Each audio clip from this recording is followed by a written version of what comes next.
Dobrodošli nazaj. Za govorniškim odrom že pozdravljam Ines Gergorič z bogatimi izkušnjami za razvoj človeških virov, ki se bo v svojem predavanju dotaknila vloge HR-ja v procesu vpeljave digitalne preobrazbe ter spodbujanja in oblikovanja digitalne miselnosti v organizacijah. Ines, izvolite. Hvala. Pozdravljeni, hvala Katja za napoved. Jaz bom danes predstavila majčkeno vlogo HR-ja v tem procesu digitalne transformacije.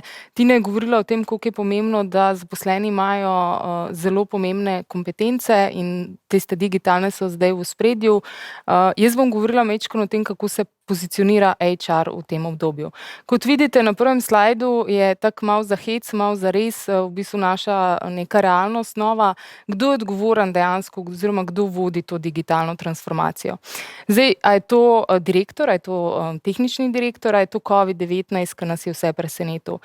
In COVID-19 je prinesel veliko sprememb, vse pore družbe, to se pravi od izobraževanja do trga dela, do gospodarstva, vsi čutimo nekako to spremembo in kar je pomembno je, da lahko na to gledamo kot problem ali kot na priložnost. Priložnost za to, da spremenimo določene načine poslovanja, da spremenimo določene načine vedenja in kar je najbolj pomembno, je to, da dejansko imamo zdaj priložnost vsi skupaj stopiti korak na tej poti digitalne transformacije. Zdaj, tukaj se razmere dejansko vplivajo na te naše načine poslovanja in načine vedenja, vendar recimo, če pogledamo, vsi vemo, da je digitalna transformacija zelo pomembna. In zelo recimo vpliva tudi na to, kako se lotimo vpeljevanja tega. In zdaj, če pogledamo raziskave, 84% podjetij pravi, ja, to je zelo pomembno, menimo, da je to ključno za naše poslovanje. Vendar le 3% izpelje to transformacijo. In zdaj, zakaj se to dogaja? Vemo, da so digitalne oziroma vse spremembe, ne samo te digitalne preobrazbe, zelo zapleteni procesi. Sodelujejo različni timi, to se pravi od HR-ja do teh digitalnih timov, do strokovnjakov in tako naprej in tudi vseh ostalih zaposlenih, ki morajo dejansko uporabljati te tehnologije in pristopati temu zelo resno. In zdaj, kaj se dogaja v tem času, morajo vsi sodelovati, vsi se morajo razumeti, pomembno je, kako komuniciramo, kakšno vizijo imamo skupaj in ali jo znamo uresničevati. In za vse to potrebujemo čas. To se pravi, sprememba ni nek preskok, ki ga naredimo od danes na jutri in ne zgodi se čez noč. Sprememba je dejansko proces, ki se dogaja znotraj našega podjetja. In zdaj, če gremo naprej, govorimo o tem, o HR-ju in digitalnem. In kaj imata skupnega? In bi vsi rekli nič. No, imata vse skupno. Zaradi tega, ker ko govorimo o vpeljevanju digitalne transformacije, podjetja največkrat razmišljajo o tehnologijah, kar je tudi normalno. Kakšni so trendi, kaj se dogaja, kaj je novega, kaj potrebujemo, kaj nam to omogoča in tako naprej.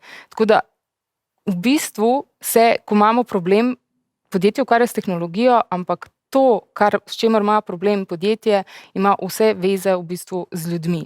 Namreč ljudje so tisti, ki dejansko uporabljajo to tehnologijo. Ljudje so tisti, ki spreminjajo vedenje. In kdo najbolje pozna oziroma kdo je v najboljši poziciji za to spremembo, je HR v podjetju.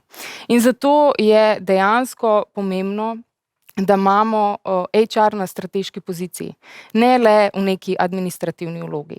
In zdaj, če pogledamo, kaj in kako vloge HR-ja. Do zdaj smo recimo HR dojemali kot nekaj oziroma oddelek, ki se ukvarja s plačami, ki nam rihta pogodbe, ki se ukvarja z vsemi ostalimi administrativnimi stvarmi, ne pa toliko strateškimi. Danes pa ta trend gre v ta premik iz administrativnega v bolj strateški, digitalni, poslovni, partnerski odnos v podjetju. In kaj je tukaj pomembno? Pomembno je, da se sporoča oziroma da se komunicira jasna vizija. Pomembno je, da direktor, tako direktor tehnični kot generalni direktor, izpostavita, kaj pričakujete od HR-ja, kaj je tisto, kar bo HR naredil. In z druge strani, kaj lahko pričakuje HR od direktorjev kot podpora. Vemo, da gre vedno, sprememba mora biti podprta od zgoraj navzdol, ampak dogaja se pa od spodaj navzgor. In zato je pomembno, da HR z jasno vizijo oblikuje tudi kulturo podjetja, ki bo to omogočala. Namreč HR ima eno tako nehvaležno vlogo, kar je vmes, med vodstvom in zaposlenimi, ampak dejansko je agent spremembe tukaj. In digitalne preobrazbe oziroma digitalne transformacije ne moremo narediti, če ga ne podpre oziroma če to spremembo ne podpre HR. In kot pri vsaki spremembi vedenja, gre za osebno spremembo, a spreminjate kakšne vaše navade ali pa vedenja, ali pa se to dela v organizaciji, gre tudi za to, da si želimo spremeniti vedenje. To se pravi, če si jaz nečesa ne želim spremeniti, nobena napisana strategija me k temu pač ne bo mogla prisiliti. In zato je ta kultura pomembna, ker dejansko nek agent spremembe, ki omogoča, da se ta vedenja tudi, da gre v to smer. In zdaj, če pogledamo naprej, HR skozi se govori, kako moramo dobiti digitalne kompetence. In vedno mislimo na zaposlene, vedno pa pozabimo HR. Tudi HR mora pridobiti tiste kompetence, da lahko upravlja to strateško vlogo in da dejansko pelje naprej po tej digitalni poti. In tukaj imamo eno sliko, ki predstavlja fokus HR-ja za prihodnost. Imamo fokus, kar se tiče mindseta, to se pravi naravnanosti, miselnosti.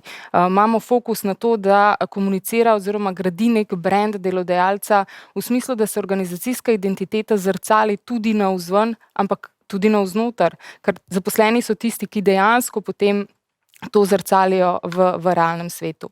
In gledamo za to, da HR zna oblikovati neke agilne time, da zna vzpostaviti kulturo, kjer bojo inovacije dobrodošle, kjer bojo lahko ljudje razmišljali, delali napake, ampak nenehno inovirali, iterirali in tako naprej. Hkrati pa najbolj pomembno, kaj delati s podatki, kako uporabljati omogočitvene tehnologije, in tega je danes zelo veliko. Zato je treba tudi HR nekako stopiti na to pot digitalizacije. Zdaj, če gremo naprej, govorimo o tem, kaj mora HR narediti, da uresničuje to strategijo. Namreč poslanstvo kadrovske službe naj bi bilo, da zagotavlja, da ima podjetje kader, da ima podjetje talente, ki jih potrebuje, takrat, ko jih potrebuje, na tistih pozicijah, kjer jih potrebuje. Zato, da pač dosega konkurenčno prednost. In kako to vse lahko HR naredi? Zdaj, ne samo, da dela strategije, ampak hkrati razbremenjuje oziroma ustvarja to kulturo, kjer so te spremembe mogoče. In če govorimo o tem, kaj mora HR storiti, govorimo o 4 vlogah. Zdaj, HR deluje lahko kot inovator oziroma agent, nek agent, ki spodbuja inovacije. In spet smo pri kulturi. In ustvarjati kulturo, kjer lahko delamo napake, pa ne mislim na tiste napake v kakovosti ali pa tiste napake, o katerih je Tina Kastelic govorila, ampak to, da lahko sprobamo idejo, da se zavedamo, da se iz nje učimo, taka kultura mora biti, če hočemo iti na poti spremembe in digitalne transformacije. Potem HR mora biti v vlogi tega agenta spremembe. To se pravi, da sam daje pobude, da ne čaka, da vodstvo reče, zdaj bomo šli na to pot, ampak da sam daje pobude, iniciative za to, da se začnejo dogajati spremembe. Tudi predloge, kako se bomo teh sprememb lotili. In tretja vloga je recimo business partner oziroma ta neka gonilna sila poslovanja. To se pravi, da vse te talente in vse te zaposlene namešča oziroma umešča v kontekst in na pozicije, kjer jih potrebuje podjetje, zato da se čim bolj optimizira njihove potenciale, kompetence in upravlja s temi kadri na način, da lahko dosegamo neko konkurenčno prednost. In če govorimo o tem, da je HR na koncu tudi nek povezovalec, sodelavec, namreč, ko se gre podjetje teh sprememb oziroma ko se dogajajo te digitalne transformacije, vidimo različne time, ki imajo različno terminologijo, različno razumevanje situacije in lahko nastajajo tudi konflikti. In to je povsem okej. Samo HR je tukaj v vlogi, da rešuje oziroma da nekako prevaja in da medira te konflikte. Tako da, če govorimo o teh vlogah, vprašanje moje za vas je, katero vlogo boste vi trenutno prevzeli, ker potrebujemo vse. in katera vprašanja si boste zastavljali. Namreč zastavljanje pravih vprašanj je ključnega pomena. Prva stvar je, a tisto, kar želimo doseči, a je res problem digitalizacije, digitalne transformacije ali je problem kje drugje. Namreč, če ne vemo, kaj je sploh problem, ga ne moremo reševati. In druga zadeva, kar je kako dobiti pomoč od kadrovske službe. To se pravi, kaj kadrovska lahko naredi za oddelke, za podjetje, za to, da pride do te spremembe. In se treba vprašati, kaj sploh rabimo. Zato, ker tehnologije je ogromno. Če tehnologijo kupujemo samo zaradi tehnologije, verjetno ne bomo dosegli transformacije. Moramo vedeti, kaj točno potrebujemo, kakšne procese imamo, kako smo jih optimizirali, kaj nam bo olajšalo in omogočilo napredek. Potem moramo razložiti, zakaj to sploh počnemo. Pa ne samo z vidika tehnologije, predvsem z vidika ljudi oziroma zaposlenih. Zakaj potrebujemo to transformacijo? Kaj se bo zgodilo, če je ne bomo naredili? Recimo podjetja, ki so že naredila to transformacijo, so zdaj trenutno zaradi covida v veliki prednosti. Tisti, ki so na tej poti, pa vejo, da to ni taka sprememba, ki se zgodi čez noč, ampak da je treba vlagati veliko energije in časa v to, ampak eni stojijo na mestu in tisti ne bojo preživeli, če ne bojo začeli delati v smeri digitalizacije. Zdaj, razmisliti je potrebno tudi kako, in tukaj je ključna vloga HR-ja, zaradi tega, ker moramo se vprašati, a imamo tiste ljudi, ki jih potrebujemo, a so dosti izobraženi, a potrebujemo kakšne zunanje talente, a potrebujemo graditi na teh, ki imamo v hiši, v podjetju, a potrebujemo še karkoli drugega, da nam bo olajšalo ta proces digitalne transformacije. To se pravi, ta kako je zelo pomemben, vendar če ne vemo, kaj in zakaj, ga ne moramo narediti oziroma do spremembe ne bo prišlo. Zdaj, če gremo naprej, mesto za mizo pomeni, da HR potrebuje mesto za mizo, za digitalno mizo, za strateško mizo. In to naredi tako, da prenese nekaj tudi za to mizo. In če govorimo o podatkih, ko v novem olju, oziroma pred kratkim sem prebrala, da je to kot nuklearna energija, da so podatki zdaj taki in dejansko gre za to, da kot nuklearna energija so tudi podatki zelo nevarni. In zato je treba, ko se ukvarjamo s podatki in ko HR dejansko ugotavlja in sklepa na podlagi podatkov ter predlaga neke rešitve, se zaveda tudi etičnosti in etično ravnati z njimi.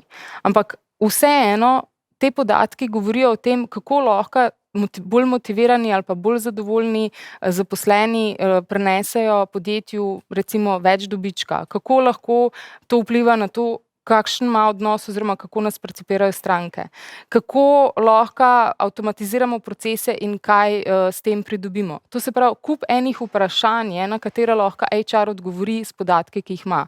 In o tem govorimo, ko govorimo, da je HR tudi zdaj nekako prežet s temi podatki, ki jih je veliko in je treba paziti tudi, na kakšen način interpretiramo to, kar dobimo. Ampak tukaj je ta vloga HR-ja za to mizo zelo pomembna, ker se pozicionira v podjetju kot nekdo, ki lahko dejansko pomaga, prispeva dejansko k oblikovanju strategije za digitalno transformacijo in izpeljevanju te strategije in tudi potem ocenjevanju, ko imamo v bistvu korake, kot če delamo kakšen projekt ali pa peljujemo kakršnokoli drugo spremembo. To se pravi, da HR mora tukaj biti zelo trden in mora imeti kaj za ponuditi. Zdaj, če govorimo o 3 ključnih vprašanjih, ki se mora pri tem vprašati, je, kako se pri tem spreminja naš operativni ali pa biznis model. Kaj to pomeni za nas? Kaj bomo potrebovali? Ali imamo talente, ki jih potrebujemo? Ali imamo kader, ki nam omogoča to spremembo? Zdaj, če imamo te talente, pa super. Če jih pa nimamo, jih moramo razvijati. Ampak kaj se dogaja? Podjetja nimajo tudi časa spremljati mogoče vse trende, ki se dogajajo na trgu dela ali pa na trgu, recimo, če temu govorimo o trgu kompetenc. In zato tudi v strateških razvojno-inovacijskih partnerstvih na GZS-ju si prizadevamo za to, da napovemo potrebe po kompetencah za slovenska podjetja seveda, zato da jim omogočimo, da bojo pripravljeni, da vstopijo in da grejo naprej na tej poti. In treba je zagotavljati te iteracije. To se pravi, ne gremo se tega projekta, kot smo se šli včasih, da naredimo vse, celo zasnovo in potem samo to delamo. Ampak treba je tudi ugotoviti, kaj deluje in česa pač ne rabimo oziroma kaj ni bilo učinkovito in ponovno iti v proces vzpostavljanja te poti spremembe. To se pravi, da dejansko delamo to, kar je zdaj zelo popularno tudi z design thinkingom, da sprobamo stvarmi, da prototipiramo v strategijah, ki jih imamo oziroma načinih, kako uresničevati te strategije. Zdaj, če govorimo o digitalni preobrazbi, raziskave so pokazale, da temelji na 4 stebrih. Prvi steber je seveda miselnost. Miselnost oziroma naravnanost ali pa recimo mindset, govorimo o tem, da smo pripravljeni, da imamo motivacijo, to se pravi, smo motivirani narediti neko spremembo. Ne glede na to, ali imam jaz znanje za nekaj ali nimam, če nisem pripravljena uporabiti to znanje, to se pravi, če nisem motivirana za neko spremembo, se ta sprememba ne bo zgodila. In kot vidimo, je 45% uspešnosti digitalne transformacije odvisno od naše naravnanosti. In to ne naše, ampak celega podjetja, vseh zaposlenih v tem podjetju. In potem gremo na drugi steber, to so zaposleni, to so tisti ljudje, ki nosijo spremembo. In zaposleni morajo biti kompetentni. Kaj se dogaja namreč, če nismo kompetentni? Če govorimo o motivaciji 3.0, najbolj pomembne komponente so neki smisel, neko poslanstvo, naš zakaj, potem neki občutek avtonomnosti, to se pravi, da nalogo lahko opravljam na svoj način, čeprav dosežem cilj, ki mi je bil zadan. In tretja zadeva, in to je mojstrstvo. In kaj se je zdaj zgodilo s to spremembo, s covidom? Vsi smo šli na digitalno, tudi učitelji v šolah. Čez noč smo mogli prevzeti oziroma se naučiti enih novih kompetenc. Veliko strahu je, negotovosti, ali zmorem, kaj se bo zgodilo z mojo službo, kaj bojo drugi misli o meni, če tega ne znam uporabljati. To se pravi, veliko stvari se tukaj nanaša tudi na to, ali se jaz počutim kompetentno stopati oziroma prevzeti ta nova vedenja, kar se tiče digitalne transformacije. In to je 25% celotnega uspeha. Zdaj, sam proces pomeni, tukaj govorimo o procesih komuniciranja. Procesih sporočanja oziroma komuniciranja jasnih navodil, tudi teh zakajev, zakaj to sploh počnemo. To ni nekaj, kar se je direktor kar spomnil, to je celotna strategija v ozadju, HR je strateški partner, imamo zastavljene aktivnosti, vemo, zakaj to hočemo narediti in vemo, kako bomo to dosegli. In to je zelo pomembno, da sporočamo zaposlenim, zakaj to sploh delamo. In na koncu pogledamo, da če so ti 3 stebri zadovoljivo izpeljani, potem je tehnologija le 10%. Tehnologija tukaj, dejanska uporaba, potem kaj pa kako bomo s tehnologijo, ni toliko pomembna, če imamo ljudi, naravnanost in seveda jasno komunikacijo oziroma kulturo, ki podpira te spremembe. Seveda je tehnologija tudi pomembna, samo če imamo tehnologijo, pa nimamo naravnanosti, pa nimamo ustrezno kompetentnih zaposlenih, pa nimamo procesov oziroma kulture, ki bo spodbujala te spremembe, potem si ne moremo nič pomagati. Zdaj, edino preobrazba se zgodi oziroma bo toliko dobra, kot so pač te naš mindset in zaposleni in procesi, tako da je zelo pomembno, da preden se lotimo oziroma preden začnemo to pot digitalne transformacije, da se osredotočimo in več časa in energije vložimo tudi v to, da imamo ta pravo kulturo. Vprašanje, ali smo pripravljeni na digitalno preobrazbo. Zdaj, 9% teh kadrovskih menedžerjev meni, da je njihovo podjetje pripravljeno. 9%. To je zelo malo. In če pogledamo, da skoraj polovica njih meni, da nima zaposlenih, ki bi bili kompetentni oziroma da bi imeli ustrezne kompetence, da bi speljali to spremembo, se sprašujemo, kaj je narobe. In smo spet pri našem drugem stebru, pri zaposlenih. In če pogledamo, da potem tudi 35% pravi, da nimajo talentov oziroma nimajo ustreznih talentov, ki bi peljali to sploh spremembo in to preobrazbo, potem se spet vrnemo na one 3 stebre, ki so najbolj pomembni. Ne tehnologija, ljudje. Ljudje, kultura, ki jo imamo v podjetju. In če pogledamo, kaj nam omogoča, da smo pripravljeni na to spremembo. govorimo skozi o digitalnih kompetencah, ampak ne govorimo o pridobivanju digitalnih kompetenc samo v tem smislu, da znamo uporabljati tehnologijo, ampak vse, kar to povleče za sabo. Namreč zdaj smo videli v covidu, koliko se je spremenil način, kako mi recimo formiramo odnose, kako vzdržujemo odnose znotraj podjetja, kako vzdržujemo obstoječo kulturo nadaljavo. To je zdaj aktualen problem, ker imamo tehnologijo, zdaj jo že znamo uporabljati, imamo dobro izkušnjo iz prvega vala.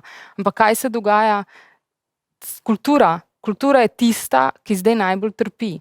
In najbolj pomembno tukaj je, da dejansko HR kot strateški partner ima aktivnosti, s katerimi lahko vzpostavlja kulturo, s katerimi lahko vzdržuje odnose in s katerimi lahko spodbuja pridobivanje teh kompetenc, da lahko zaposleni stopajo na to pot sprememb. Zdaj, če pogledamo, kaj je najbolj pomembno oziroma kaj bi jaz zelo rada, da si zapomnite, je, da je treba zgraditi to agilnost, sodelovalnost in tudi fleksibilnost pri zaposlenih. To se ne zgodi čez noč, to se pravi, da se tudi to gradi skozi čas. Z lastnim vedenjem vodje in HR spodbujajo take zaposlene. Spodbujajo tudi na ta način, da zaposlujejo take zaposlene, ki so skladni s kulturo in organizacijsko identiteto in vrednotami podjetja. Zaradi tega, ker če zaposleni niso skladni, potem lahko rušijo kulturo. In kako pretegniti, kako zadržati, kako ohranjati in kako razvijati talente, to je nekaj, kar je ključnega pomena. Kako predstavljati svoj brand, svojo kulturo v zunanjem okolju, to se pravi, kot delodajalec biti privlačen za take talente, ki jih imamo in ki jih želimo pač v svojem podjetju, je zelo pomembno in to je najboljše narediti takrat, ko imate postopke selekcije, zato da vi začutite kandidate in tega potencialnega talenta in on tudi vas. In te 3 stvari, to se pravi naravnanost, motivacija, kultura in procesi oziroma komunikacija, ki jo pelje HR kot strateg, kot poslovni partner, kot digitalni partner in ki jo lahko podkrepi in vse te strategije dejansko osvetli s podatki, to je ključnega pomena, če se želite podati na pot digitalne transformacije. Zdaj, za konec, ne glede na panogo in velikost podjetja, kultura in ljudje so tisti, ki omogočajo to spremembo in ki omogočajo, da podjetje je uspešno, konkurenčno na trgu.